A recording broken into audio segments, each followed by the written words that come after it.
রাজ্যের জননেত্রী এখন সবচেয়ে বড় জনরোষের কারণ হয়ে দাঁড়িয়েছে।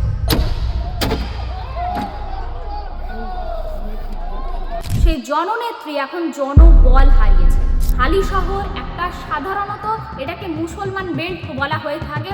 মমতা বন্দ্যোপাধ্যায়ের গাড়িতে ইট ছোড়া হলো, পাথর মারা হলো, অ্যাটাক করা হচ্ছে, তাকে চোর স্লোগান দেওয়া হচ্ছে।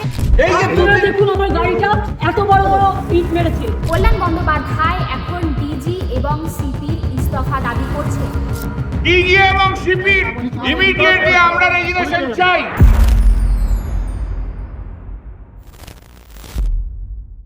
রাজ্যের জননেত্রী এখন সবচেয়ে বড় জনরোষের কারণ হয়ে দাঁড়িয়েছে। কার কথা বলছি? হ্যাঁ, আর কেউ নয়, স্বয়ং প্রাক্তন মুখ্যমন্ত্রীর কথা বলছি, মমতা বন্দ্যোপাধ্যায়।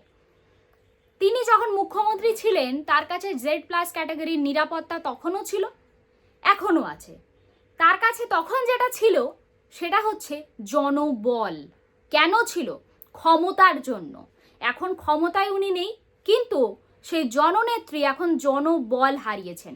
তার সবচেয়ে বড় উদাহরণ পাওয়া গেল 9ই আগস্ট, যখন তিনি হালি শহরে গেলেন এক মৃত তৃণমূল কর্মীর বাড়িতে। মমতা বন্দ্যোপাধ্যায় এমন এক জননেত্রী, তাকে আমরা দেখেছি আগে থেকেই, যখন তিনি কংগ্রেসের যুবনেত্রী ছিলেন তখন থেকে শুরু করে তৃণমূল গড়ার পরেও তিনি যতদিন পর্যন্ত ক্ষমতায় আসেননি, আই রিপিট আসেননি, তিনি মুহুর্মুহু প্রত্যেকটা জায়গায় পৌঁছে যেতেন। যদি রাজ্যে কোনো এক তৃণমূল কর্মীর কোনো এক সমস্যা হচ্ছে, কেউ মারা গেছে, কারোর সাথে কিছু একটা ঘটে গেছে, তাকে কিন্তু তড়িঘড়ি সেখানে যেতে দেখা যেত। কিন্তু তার ক্ষমতা বলা ভুল, রাজত্ব চলাকালীন সেই 15 বছরের মধ্যে এক আমূল পরিবর্তন দেখেছিল রাজ্য। কেউ কেউ তো এটাও বলে যে গত 15 বছরের মধ্যে প্রথম 10 বছর, 7-8 বছর, কেউ বলেন 10 বছর তিনি ঠিকঠাক সামলে নিয়েছিলেন, কিন্তু কেউ বলেন 5 বছর, এবং লাস্ট 7 বছর তিনি একমাত্র ভাইপো প্রীতিতেই মগ্ন ছিলেন, কিংবা তার কাছের যারা ছিলেন তাদের সাথে এতটাই মজে ছিলেন যে তার দলটা কোন রসাতলে যাচ্ছে, কি দুর্নীতি হচ্ছে, কি বৃত্তান্ত, তিনি হয়তো সবটা দেখেও দেখেননি। ঘটনাটা যেই দিনে ঘটলো এবং যেই জায়গায় ঘটলো, দুটো জিনিসই খুব সিগনিফিকেন্ট। কেন বলছি এই কথা? 9ই আগস্ট, যখন একদিকে রাজ্য সরকারের নির্দেশে সমস্ত জায়গায় অভয়ার 2 বছরের এই ঘটনা ঘটে যাওয়ার জন্য যখন নীরবতা পালন হচ্ছে, যখন অভয়া এখনো পর্যন্ত বিচার পায়নি, যে কিনা এইরকমভাবে তার শ্লীলতাহানি হয়েছিল, তার সাথে সে নিপীড়িত হয়েছিল তার কর্মস্থলে, তার 2 বছর পূর্তি, সেই সময় কে ক্ষমতায় ছিলেন? 2024-এ সেই ভয়ঙ্কর সময়ের কথা বলছি, তখন ক্ষমতায় ছিলেন, রাজত্বে ছিলেন বলা যেতে পারে মমতা বন্দ্যোপাধ্যায় এবং তৃণমূল সরকার। দুটো বছর পেরিয়ে গেছে, সেই অভয়া বিচার পাননি। এবার বলছি স্থানটা কেন গুরুত্বপূর্ণ? তিনি যেই জায়গায় আক্রান্ত হলেন সেটা হচ্ছে হালি শহর। আপনারা প্রত্যেকে জানেন হালি শহর একটা সাধারণত এটাকে মুসলমান বেল্ট বলা হয়ে থাকে, অর্থাৎ পশ্চিমবঙ্গের মধ্যে মেটিয়াবুরুজ, হালি শহর, এরকম একাধিক বিভিন্ন জায়গা আছে, বেলডাঙ্গা, বিভিন্ন জায়গা আছে যেখানে কিনা মুসলিম কমিউনিটির মানুষের সংখ্যা অনেকটা বেশি।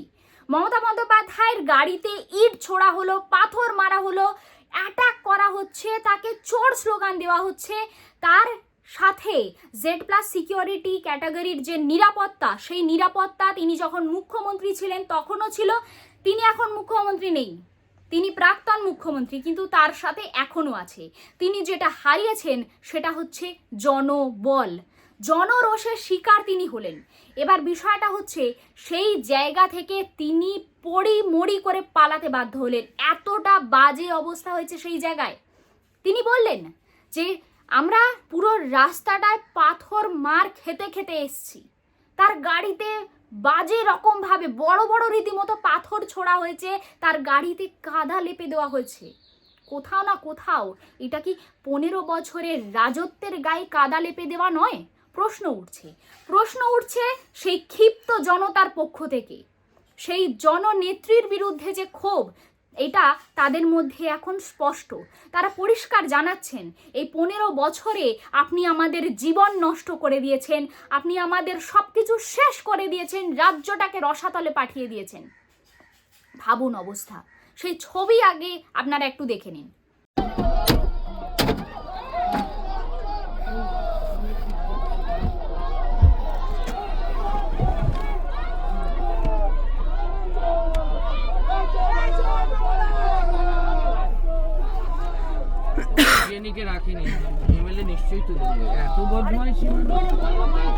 সোজা সোজা সোজা সোজা সোজা, তুমি টানো দাদা, তুমি টানো। ওই ওই দেখ, এটাকে দেখ। হ্যালো, মুখটা আসছে না, তুমি তো হারিয়ে গেলে বাবা। ফলো করো, সোজা সোজা সোজা সোজা চলতে থাকো, সোজা চলতে থাকো, আমি বলে দিচ্ছি।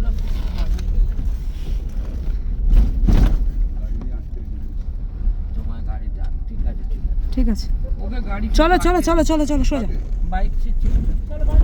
এই যে আপনারা দেখুন আমার গাড়িটা এত বড় বড় ইট মেরেছে, বড় বড় পাথর এই মেরেছে। যে দিদির 2-3টে সিকিউরিটির জন্য আমরা বেঁচে গেছে আছি, না হলে এই পুলিশের হাতে, এই লোকাল পুলিশের হাতে আমরা শেষ হয়ে যেতাম আজকে। এই দেখুন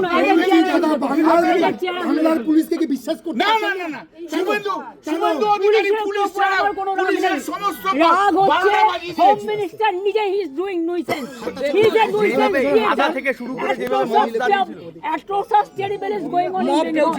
Only the police have become the BJP card holders. হচ্ছে আমাদের একজন কোচে এটা দেখছে, এটা কাস্টোডিয়াল ডেথ, নিজে এসে ভয় দেখিয়ে গেল। এটা কমপ্লিটলি কাস্টোডিয়াল ডেথ, এবং কাস্টোডিয়াল ডেথ যখন হয় তখন তার বিচার হবে। তাতে বাড়ির লোককে ভয় দেখিয়ে রেখেও বিচার ব্যবস্থা দেখতে পারবে না। কাস্টোডিয়াল আমরা দেখব, আমরা করব। মমতাদি আছে, আমরা আছি। আজকে ওদেরকে যেভাবে ভয় দেখিয়ে বাড়ির ভেতর ঢুকিয়ে রাখা হচ্ছে, তা বাংলার মানুষ কেন, ভারতবর্ষের মানুষ দেখবে বিচার ব্যবস্থা কি, এবং এই বিচার ব্যবস্থায় এই আইসি থেকে আরম্ভ করে তাদের শাস্তি হবে। আমরা ডিজি এবং সিপির ইমিডিয়েটলি আমরা রেজিগনেশন চাই। ডিজি এবং সিপির রেজিগনেশন চাই, কারণ ডিজি এবং সিপির নির্দেশে রাত্রিবেলায় 2টোর সময় তুলে নিয়ে লেডিস একে পিটিয়ে মারা হয়েছে। আমরা এর বিচার চাই। ইনি এফআইআর নেম অ্যাকিউজ ছিল না, এবং আমরা গোটা রাস্তায় ঢোকার পর যেভাবে হালি শহরে তিনি কেন গিয়েছিলেন? হালি শহরে তার যাওয়ার কারণ হচ্ছে তার এক তৃণমূল কর্মী, তিনি জেলে কারাগারে থাকা অবস্থায় তার মৃত্যু হয়েছে, যেখানে কিনা তার পরিবার দাবি করছে যে তিনি সুস্থ অবস্থায় তাকে অ্যারেস্ট করা হয়েছিল, তাকে হেফাজতে রাখা হয়েছিল। এবার বিষয়টা হচ্ছে তিনি তখন তার পরিবারের সাথে এই 9ই আগস্ট দেখা করতে যাচ্ছিলেন। সেই সময় রাস্তার মধ্যে এই রকম একটা ঘটনার সম্মুখীন হলেন আর কেউ নয়, স্বয়ং রাজ্যের প্রাক্তন মুখ্যমন্ত্রী মমতা বন্দ্যোপাধ্যায়। আপনারা জানেন যে এতদিন ধরে এই রাজ্যে ডিম মারা, পাথর মারা, অত্যাচারের ঘটনা আর নতুন নেই, এটা পুরনো হয়ে গিয়েছে। এখনো পর্যন্ত প্রচুর সংখ্যক তৃণমূল নেতা তাদের কাটমানি তারা যারা নিয়েছিল সেই কাটমানি ফেরতের আবেদন করা হচ্ছে, কোথাও বাড়ির বাইরে পোস্টার লাগিয়ে দেওয়া হচ্ছে, কোথাও না কোথাও সেখানে বড় বড় নেতাদের বিরুদ্ধে পোস্টার পড়ছে। আপনারা সবটাই বিষয়ে ওয়াকিবহাল। এর আগে অভিষেক বন্দ্যোপাধ্যায় তিনিও রক্ষা পাননি। সেই মমতার সুপ্রীতি ভাইপো, সেই ভাইপো যখন যাচ্ছিলেন এক তৃণমূল কর্মীর বাড়িতে, যিনি কিনা অভিষেকের কোনো এক দফতরে কাজ করতেন, কোনো এক অফিসে তিনি কর্মচারী ছিলেন, তার যখন মৃত্যু হয় তিনি তার বাড়িতে যাচ্ছিলেন। আপনাদের মনে থাকবে ভোটের রেজাল্ট তখন বেরিয়ে গিয়েছে। পরিবর্তনের মাত্র 2-2.5 মাসের মধ্যে এতটা পরিবর্তন, যে অভিষেক বন্দ্যোপাধ্যায় এর আগে রাস্তায় বেরোলে তার জন্য রাস্তায় সমস্ত জায়গায় নো এন্ট্রি করে দেওয়া হতো, তিনি যে রাস্তা দিয়ে যাচ্ছেন, মমতা বন্দ্যোপাধ্যায় কনভয় যাওয়ার আগে সেই রাস্তায় নো এন্ট্রি করে দেওয়া হতো।